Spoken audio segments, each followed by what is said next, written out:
નમસ્તે. આજના આ સંધાન કાર્યક્રમમાં હું એકાઉન્ટન્સી વિષયમાં આપ સર્વ વિદ્યાર્થીઓનું સ્વાગત કરું છું. આજનો આપણો ટોપિક રહેશે કંપની ફાઇનલ એકાઉન્ટ. બિઝનેસના મુખ્યત્વે 3 ફોર્મ્સ ઓફ બિઝનેસ છે: સોલ પ્રોપ્રાઇટરશિપ, પાર્ટનરશિપ, જોઈન્ટ સ્ટોક કંપની. અહીં આજે આપણે જોઈન્ટ સ્ટોક કંપનીના ફાઇનલ એકાઉન્ટની વાત કરવાની છે કે કંપની સ્વરૂપ છે એ પોતાના વર્ષના અંતે જે પોતાના ફાઇનલ એકાઉન્ટ બનાવે છે એ કેવી રીતે બનાવે છે તે આજે આપણે સમજવાનું છે. આના માટે આપણે એક સ્લાઇડ જોતા જઈએ.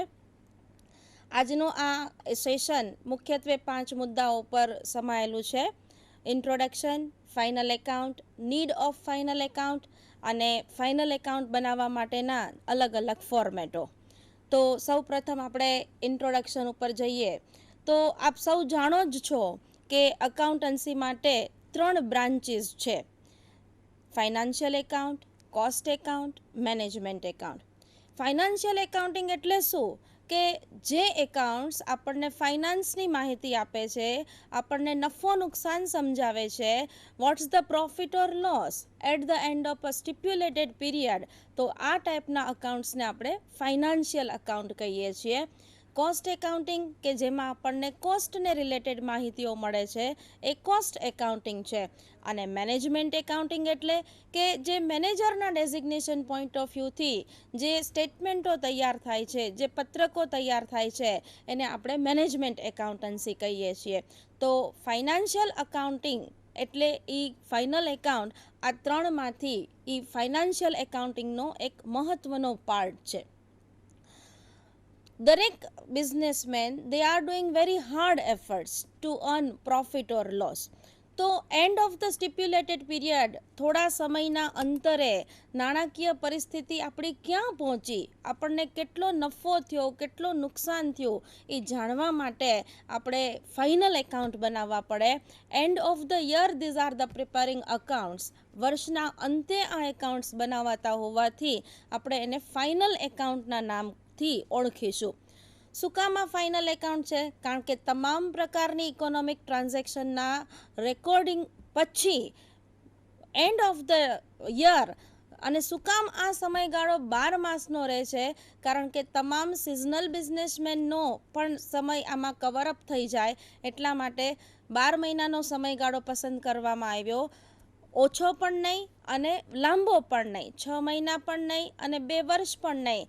તો આ સમયગાળો એ 12 માસનો પસંદ કરવામાં આવ્યો, જેથી કરીને દરેક ફાઇનલ એકાઉન્ટ એ 12 માસના સમયગાળામાં પૂરા થાય છે. આ ફાઇનલ એકાઉન્ટ, બીજી સ્લાઇડ આપણે જોઈએ તો નેક્સ્ટ સ્લાઇડ. તો આ ફાઇનલ એકાઉન્ટમાં આપણે તમારા ધંધાની કોઈ પણ બિઝનેસમેન હોય, ચાહે સોલ પ્રોપ્રાઇટર હોય કે પાર્ટનરશિપ ફર્મ હોય કે જોઈન્ટ સ્ટોક કંપની હોય, they wants to know whatever their profit or loss at the end of stipulated period. અને એના માટે થઈને એ લોકોએ ફાઇનલ એકાઉન્ટ બનાવવા જ પડે. તો આ એની મુખ્યત્વે અને પાયાની જરૂરિયાત છે. હવે આપણે બીજી સ્લાઇડ ઉપર જોઈએ તો final account of joint stock company. Sole proprietorship, they prepare their final account. Partnership firm, they prepare their final account, and joint stock company also will prepare their final account. તો આ 3 બિઝનેસના જે મુખ્યત્વે forms છે એમાંથી અત્યારે આપણે વાત કરવાની છે final account of joint stock company. તો કંપની એના ફાઇનલ એકાઉન્ટ કેવી રીતે બનાવે તો એ આપણે નેક્સ્ટ સ્લાઇડ ઉપર જોઈ શકીએ. તો કે as per the requirement of section 209 and 210 of companies act 1956, joint stock company have to prepare there final account in the specific format only. And this format we can divided in our 2 parts: horizontal format and vertical format. તો horizontal format શું છે, vertical format શું છે, એ આપણે એક board work કરી અને સમજી શકશું.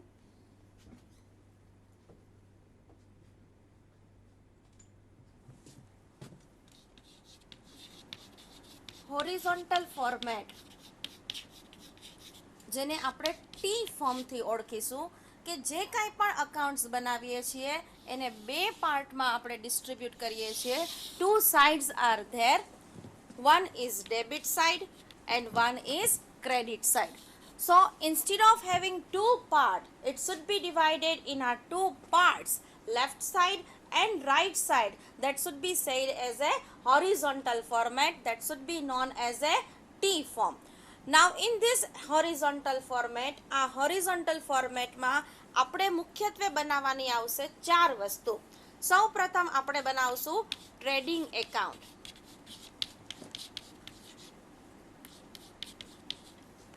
સેકન્ડ નંબરમાં આપણે બનાવશું પ્રોફિટ એન્ડ લોસ એકાઉન્ટ.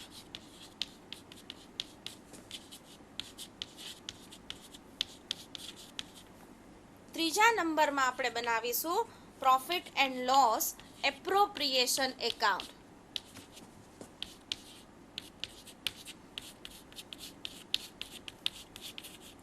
અને ચોથા વસ્તુમાં આપણે એક પત્રક બનાવવાનું આવશે જેને આપણે કહેશું બેલેન્સ શીટ.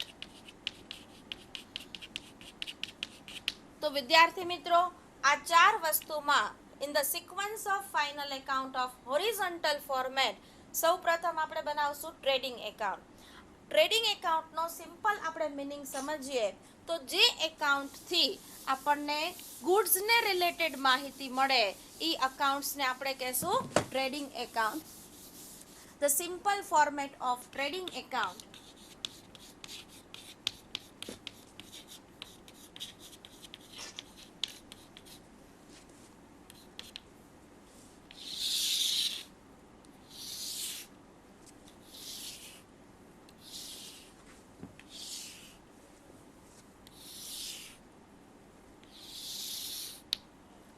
જે એકાઉન્ટથી આપણને બિઝનેસમાં આવતા જતા તમામ પ્રકારના માલને લગતી માહિતી મળે એને આપણે ટ્રેડિંગ એકાઉન્ટ કહેશું.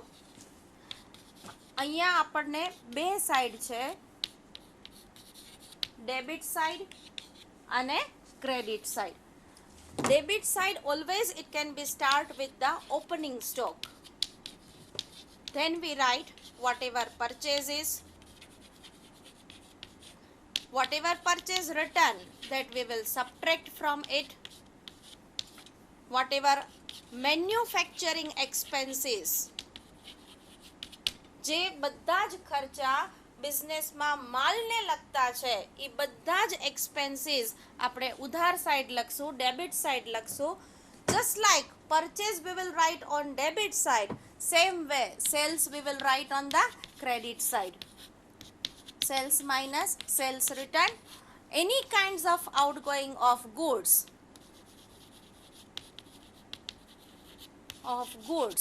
that we will write in the credit side, and end of the year whatever the closing stock, the stock which remain unsold, that we write on the credit side. And ultimately by comparing both the side, whatever difference arise, that should be said as a either gross profit or gross loss. So in the sequence of final account of joint stock company, very first item that we can prepare trading account. Now secondly, result of such trading account, either gross profit or gross loss, that should be transferred to the next item. So as you know that there are four items we are preparing in the final account of joint stock company, the result of very first account should be transferred to the next account, that is of profit and loss account. So the second item which we can prepare, that we can say it is a profit and loss account. Total how many items we have to prepare? These are the four items, and the second item in the sequence, that we can say it is profit and loss account.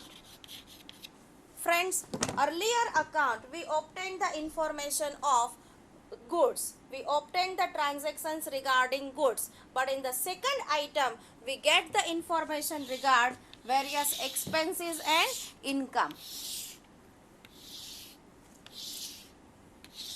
Here are also two sides. debit side and credit side. Our continuing format, it is horizontal format, and as per horizontal format, whatever accounts we prepare, that should be divided in two sides.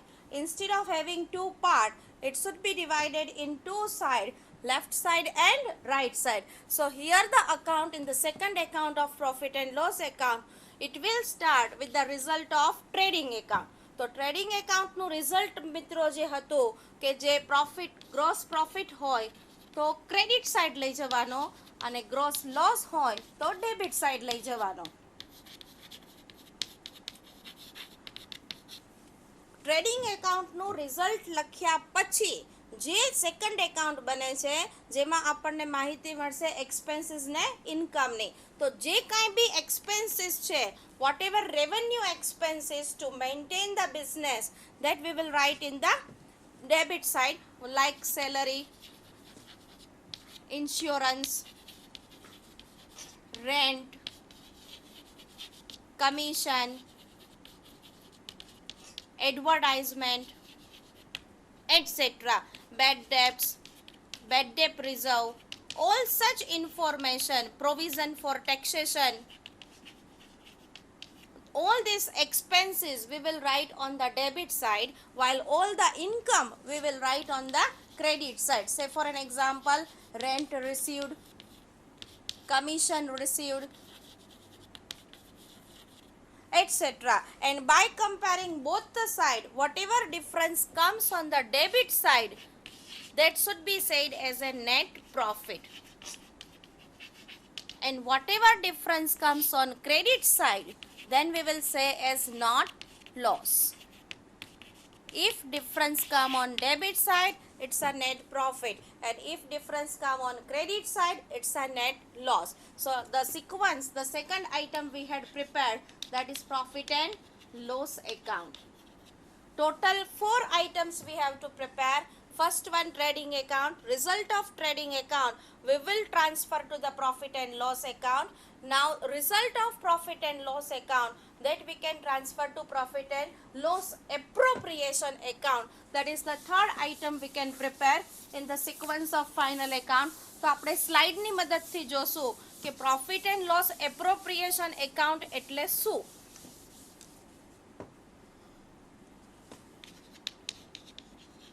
Profit and loss appropriation account નફા નુકસાન ફાળવણી ખાતું કે જે આપણને આખા સમયગાળા દરમિયાન નફાની શું પરિસ્થિતિ છે એનું આપણને અવલોકન કરાવે, તેને આપણે profit and loss appropriation account કહીશું. અહીંયા પણ પ્રોફિટ અને લોસ એપ્રોપ્રિએશન એકાઉન્ટની બે સાઈડ છે, debit side and credit side. કંપનીમાં જે કંઈ પણ નફાનું પ્રમાણ ઉદ્ભવે છે એ બધો જ નફો કંપની એઝ એ ડિવિડન્ડ સ્વરૂપે વહેંચી દેતી નથી ક્યારેય. તો જે કંઈ પણ ટોટલ પ્રોફિટ અરાઇઝ થાય છે એના અલગ અલગ કેટલા ભાગ પડે છે, વોટ ઇઝ ધ એપ્રોપ્રિએશન, નફાની ફાળવણી દર્શાવતું ખાતું, જેને આપણે કહેશું profit and loss appropriation account. Trading એકાઉન્ટનું રિઝલ્ટ પ્રોફિટ અને લોસ એકાઉન્ટમાં લઈ જઈએ, પ્રોફિટ અને લોસ એકાઉન્ટનું result profit and loss appropriation એકાઉન્ટમાં લઈ જઈએ તો આ ખાતું શરૂ થશે નફાની ઓપનિંગ બેલેન્સથી, શરૂ બાકીથી, જેને આપણે કહેશું બાય બેલેન્સ બ્રોટ ડાઉન. જો જમા બાકી હશે તો એને ક્રેડિટ સાઈડ લખશું, અને માનો કે એની ઉધાર બાકી હોય, નુકસાન હોય તો એને ઉધાર બાજુ લખશું. જેમ ટ્રેડિંગ એકાઉન્ટનું રિઝલ્ટ આપણે પ્રોફિટ અને લોસ એકાઉન્ટમાં લઈ ગયા તો પ્રોફિટ અને લોસ એકાઉન્ટનું રિઝલ્ટ આપણે પ્રોફિટ અને લોસ એપ્રોપ્રિએશન એકાઉન્ટમાં લઈ જશું. તો પ્રોફિટ અને લોસ એપ્રોપ્રિએશન એકાઉન્ટમાં જો નેટ પ્રોફિટ હશે તો આપણે ક્રેડિટ સાઈડ લખશું, અને જો નેટ લોસ હશે તો આપણે એને ડેબિટ સાઈડ લખશું. આ ટ્રાન્સફરિંગ કર્યા પછી જે કાંઈ પણ નફાની અલગ અલગ ફાળવણી છે, જેમ કે sum of the profit we transfer to general reserve, sum of profit we transfer to sinking fund, કંપની ક્યારેય જે કાંઈ પણ ટોટલ પ્રોફિટ ઊભો થાય છે એ ક્યારેય શેરહોલ્ડરો વચ્ચે વેચી દેતી નથી. જે કાંઈ પણ ટોટલ પ્રોફિટ છે એના થોડા અમાઉન્ટને થોડા રિઝર્વ એકાઉન્ટમાં ટ્રાન્સફર કરે છે. થોડો પ્રોફિટ એ જનરલ રિઝર્વમાં લઈ જાય, થોડો પ્રોફિટ એ સિંકિંગ ફંડમાં લઈ જાય, થોડાક પ્રોફિટમાંથી કંપની એનું ડિવિડન્ડ ડિક્લેર કરે. તો next that is part of proposed dividend. Whatever dividend declared by the company, that should be said as a proposed dividend, and that is part of profit. That's why it should be recorded in the profit and loss appropriation account. ઉપરાંત company form of business છે એટલે એને ટેક્સની provision, ટેક્સની liability arise થાય એના પહેલાં જ કરી દેવી પડે. તો already they had provided some of the amount for the taxation purpose. So if suppose tax liability is 1 lakh rupees, but company has already provided 1,50,000. So compared to the liability 50,000 company has already provided in excess. So whatever the excess provision that we will write on the credit side, excess provision for previous year IT, that should be recorded in the credit side. But sometimes it may be possible that company has provided 80,000 and the liability to pay the tax, that is 1 lakh, because liability of payment of tax will decided after the 1 year. So if the provision is less than the liability, then it should be said as a deficit. પૈસા ઓછા પડ્યા. 1 લાખની પેમેન્ટની જવાબદારી સામે કંપનીએ અલગ રાખેલા પૈસા માનો કે 80,000 જ છે, તો આ સંજોગોમાં તો that should be said as a deficit provision. આ સંજોગોમાં જે કાંઈ પણ deficit of liability provision for tax arise થાય, તો that should be recorded in the debit side. And ultimately by comparing both the side, whatever difference arise on the debit side, that should be said to balance carried down, and whatever difference arise on the credit side, that should be said as a by balance carried down. તો વિદ્યાર્થી મિત્રો, આપણે final account of joint stock કંપનીમાં as per horizontal format, બે format કંપનીએ બનાવી શકે. કાં તો એ હોરિઝોન્ટલ ફોર્મેટ ફોલો કરી શકે, otherwise they will follow the